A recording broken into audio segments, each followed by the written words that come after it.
Alright, it's that time, a game room tour. I haven't done one since 2022, and I wanted to make sure that I properly documented my game room before I tear it down again. Yes, that is right, I am moving again. I can't believe it. And so I want to make sure that I document everything in my game room and notate some of the changes that I made to make this probably my all-time favorite game room I've had so far.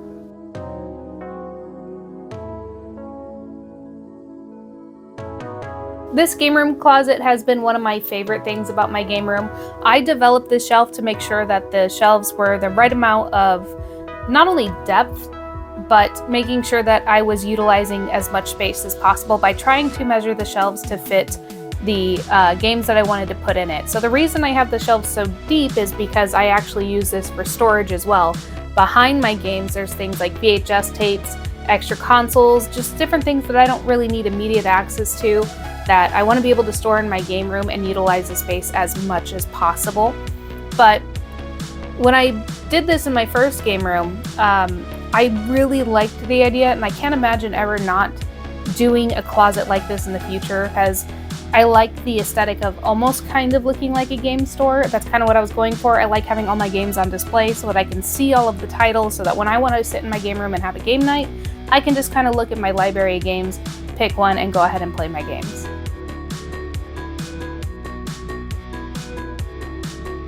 I think some of my favorite consoles to collect for have been like the Nintendo 64, although I haven't added very many games recently. But the PS3 has been a lot of fun to collect for, and I've been able to grow my collection since moving into this game room. And this closet was a little bit bigger than the last one, so I was able to utilize that space and grow my collection a little bit more. Towards the bottom of this shelving unit, I have some black drawers with some different storage compartments for controllers and wires, and I have them divided into like little baskets so that it's easy if I need to hook up a console that I can just grab the basket out of the drawer down here, and I can just go ahead and hook up a console that isn't hooked up. Now, later in the game room tour, I'll show you my CRT TV that actually does have a ton of consoles connected to it, but for the rare occasion where I want to play a different console, that's how I grab my cables.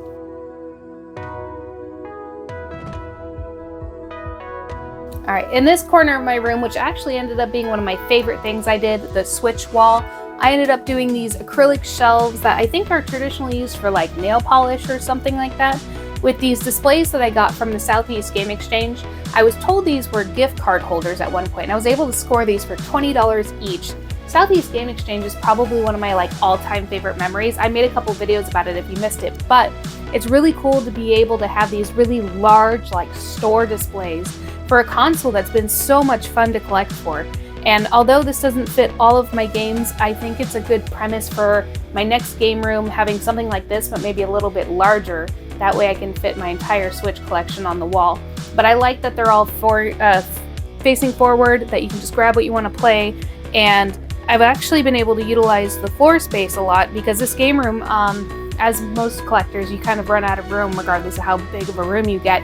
Not saying this room is dramatically like massive, but you know, you utilize the space that you can. So I ended up putting some stuff on the floor, and I really like the way that it looks. I don't think my room has felt very like cluttered or anything like that, but I have been trying my best to utilize the space that I have. And so on this wall as well, I have my controller holder so I can just grab and go. One flaw is that if a controller needs to be charged, it can't necessarily be on this wall. So in the future, maybe utilizing something like this, but also with a charging like cable capacity, I think that would be a really good idea. But I really like the thought of being able to just grab and go with the controllers. On the back of my door, I have some Fable posters. At the top, I have a Pokemon display that I think is from a store that I got from a Facebook Marketplace purchase. I'm an amateur painter, so I've got a couple of paintings on the wall with a couple of these like watercolor paintings that I got from, I believe it was a Portland like Comic-Con, with some photos from going to Nintendo in Washington and also going to the Pink Gorilla game store. But I liked utilizing this wall space for kind of like some more personal memories.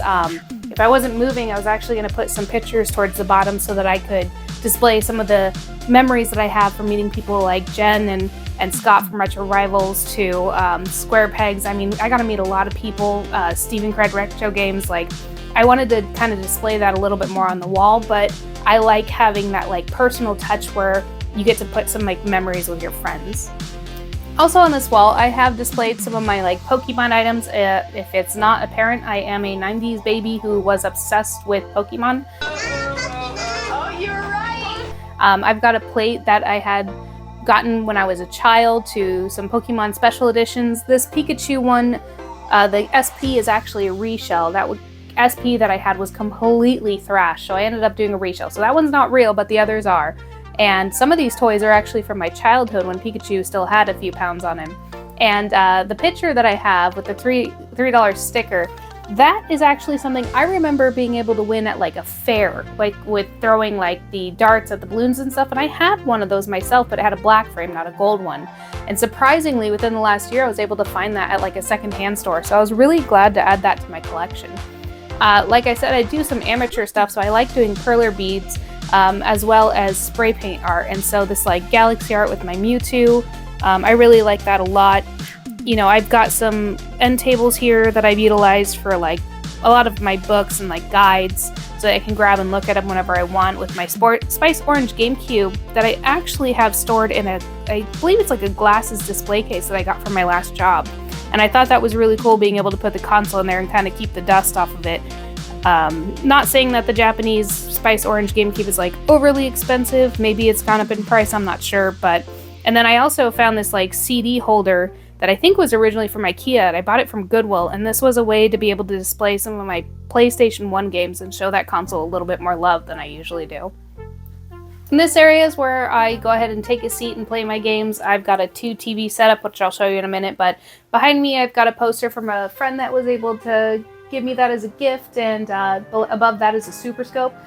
I don't know about you guys, but those are a pain to try to figure out how to display and hang up. I'm sure somebody's figured out like a 3D printed like solution to that, but before that I ended up having to get these like weird hooks from like a farm store. And then of course I've got my plushies up top with a lot of Pokemon stuff, of course. Some of these again are from my childhood, and some of them are recent ones that I've been able to pick up, but those were added to my collection. This couch is insanely comfy, but you don't care about that. We got some Pokemon posters.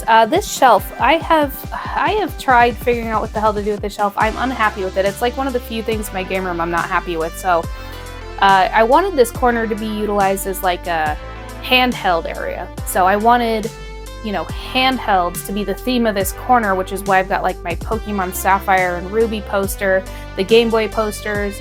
And then I have this shot glass case with all of my Game Boy Color and Game Boy Advance games in them, displayed in a way that's really easy to get to them, but also I think in a way that's really aesthetically pleasing, with some, you know, little manuals that I've got up top, my perler bead arts again, displaying the starters for Pokemon. I mean, because my handheld experience really started with the Game Boy Color, with the Kiwi Green, with the Pokemon Yellow copy. That's really how I started my journey in handheld. And so it's really important to me to display, you know, Pokemon, where I started, and, you know, my love for the handheld consoles, because I have grown up playing a lot of handheld consoles and enjoying every single one of them. I still remember when I got my Game Boy SP and then my DS and so on and so forth. I've had so much fun collecting and playing handhelds and discovering different franchises through that. I think that some games are just better played on a handheld. Now, getting a little bit older, some of the smaller screens really suck, and especially if they're not backlit, but you can get a lot of stuff modified these days, so that's not so much a problem anymore. But next to my couch has my other little nightstands with more books, more guides, more Pokemon stuff. Some of these books from my childhood, you know, a Mario lamp, this really cool like white display that has this little light in it, and I was able to put some of my Pokemon figures in there. My Wii U gamepad that's always plugged in and charged and ready to go.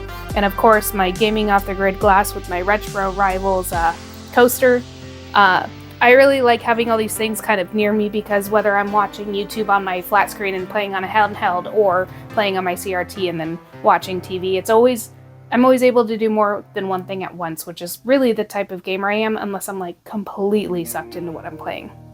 And on this side of my room, I've got things from like my amiibos hanging up, to my dream catcher that Mary made me from Guapo of Nerds, to a bunch of plushes that I used to have on the floor on this really awesome like Mario carpet, but I ended up just putting on top of my like footrest storage compartment, because I thought that looked a little bit more cleaner and gave me a little bit more room making the room feel just a little less claustrophobic.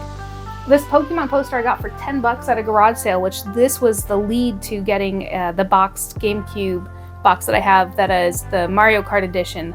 If it wasn't for this poster, I never would have found that box for the deal that I got it for. I think I got it for a little and it came with a GameCube as well with an internet adapter, and I think I paid like 70 or less, 60, somewhere around there for that box. So every time I look at this poster, not only is it just like really awesome because it reminds me of the beginning of the series where they're talking about like battles, but it also is a good reminder of the killer deal I got on a GameCube box. And I also picked up some like cool like Mario Wii games that I think I did end up trading a couple of them to get some money back, but I have some of my childhood Pokemon cards displayed in these little like plaques.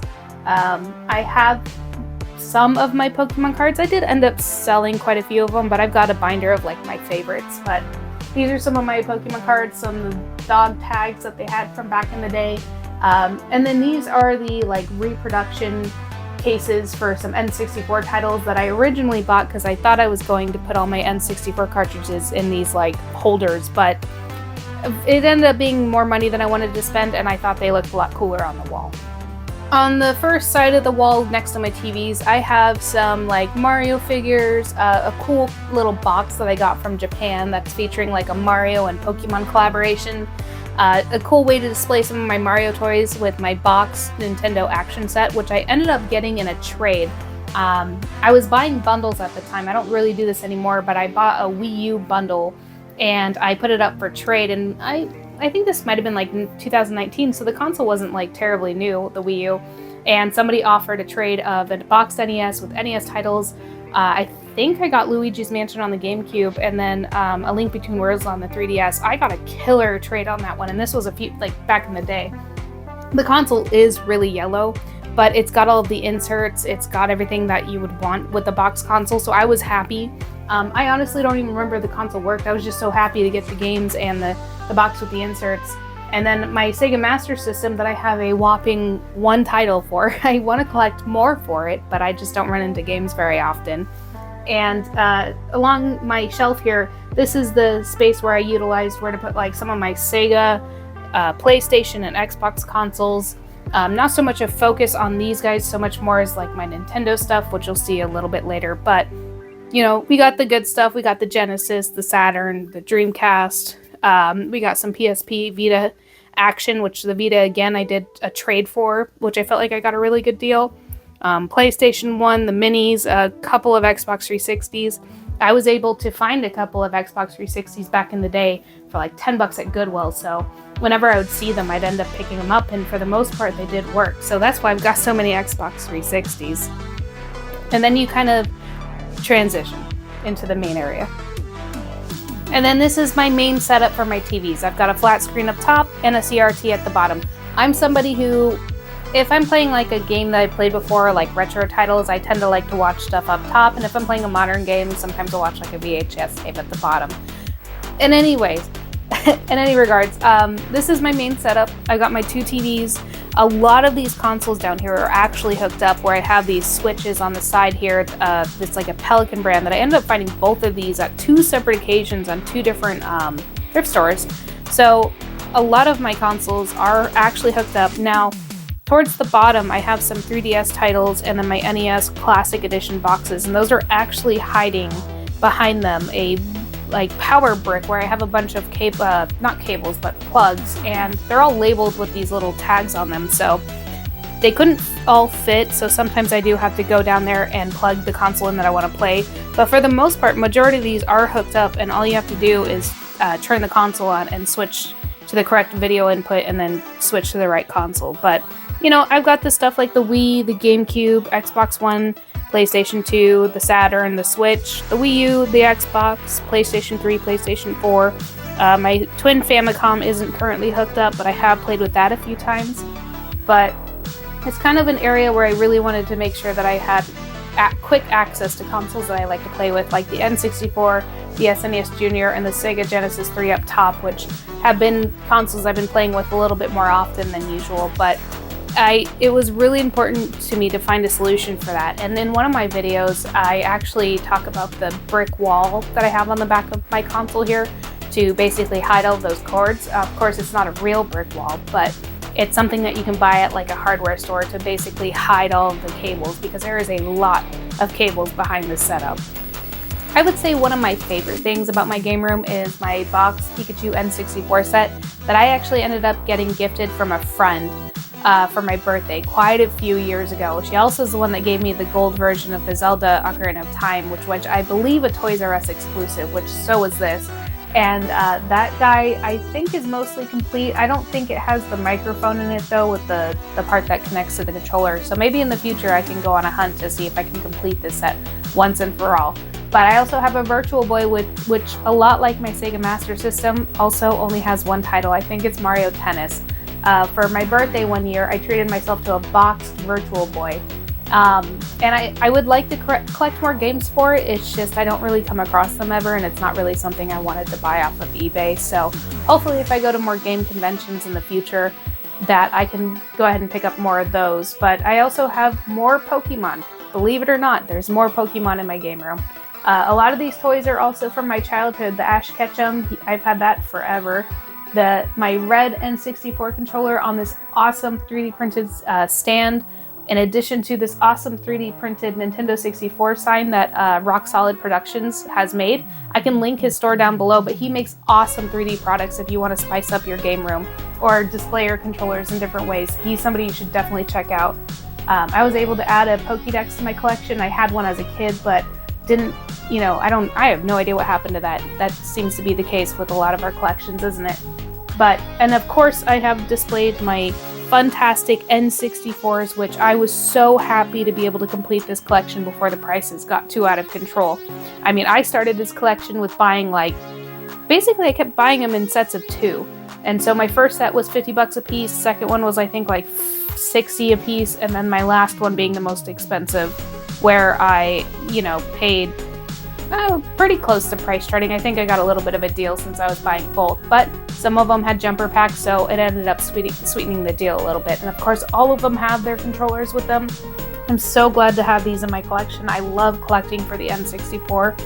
And then towards the bottom, of course, I've got my Pokemon VHS tapes with some toys. I loved watching the series when I was a kid, and I remember getting the VHS tapes for Christmas and watching them over and over again, so I love being able to pop those in and watch it just like I did back then. That seems to be the theme with us, is we really like playing our stuff in the most original way that we can, because that's really where the nostalgia hits, right? And this really cool Pikachu figure that I have that actually lights up too. This cool little handmade Pokemon item that I got from the Market of Marion, where a lady makes these little dioramas, I guess. And so I was going to go back and get a couple of those before she headed out to the, just some knickknacks that I got along the way, like this Master Ball when I went mini golfing, to the drinks at some arcade bar, and then below that is one of my special items where the voice of Mario, before he actually retired as the voice of Mario, I got him to sign my copy of Super Mario Bros. Wii. So I ended up doing a little tribute with a bunch of Mario figures in front of that. And then the bottom, I just have a lunchbox and some random toys. But I try to utilize as much space as I can in the game room, and really display the awesome franchises and the bright colors and really make it feel, unique to me. And I like finding different ways to display items that may not be traditional like other people do. Above my N64 unit, I've got, some plushies, this Japanese Pokemon clock that my friend got me, and then, of course, I had this really weird section that I didn't know what to do with the space, and so I ended up finding this shelf where I could end up putting it together so that you could utilize this as much vertical space as possible, where I'm able to put some of my figurines, like my Bowser from the Super Mario movie, to my Kirby, which I also got from Siege. My little shelf here that I'm trying to do this pink theme with Kirby and Mew and Birdo, with my special edition Nintendo DS Lite, which I think was Nintendogs. So that was it for my game room tour. Let me know what you guys thought of it. Let me know if there was anything that you thought was really cool, or a creative way to display something. Let me know if there's something you think I could have done better. Let me know what your favorite item in my collection was. I've been building this collection for so many years, and I'm so grateful that I've been able to have a space to put all my stuff there, and also be able to buy things when prices weren't so ridiculous, because honestly, it would be pretty unrealistic for me to try to rebuild this collection again. Moving it is going to be a pain, and I plan on taking you guys along for the ride when I'm tearing down my game room. Maybe we'll go a little bit more of a deep dive into some of the things in my collection. But let me know what your favorite part of my game room tour was. Let me know if there's anything you think I could have done better than I did, and maybe I can utilize that in my next game room. When I do move this game room, I am going to be in a temporary setup that's actually going to be quite smaller. So you're going to see basically a much more condensed version of this, and maybe we can have some conversations about how to utilize much smaller game room spaces and what we want to do with that. But thank you guys so much for watching, and don't forget, there's a pixelated world waiting out there for you.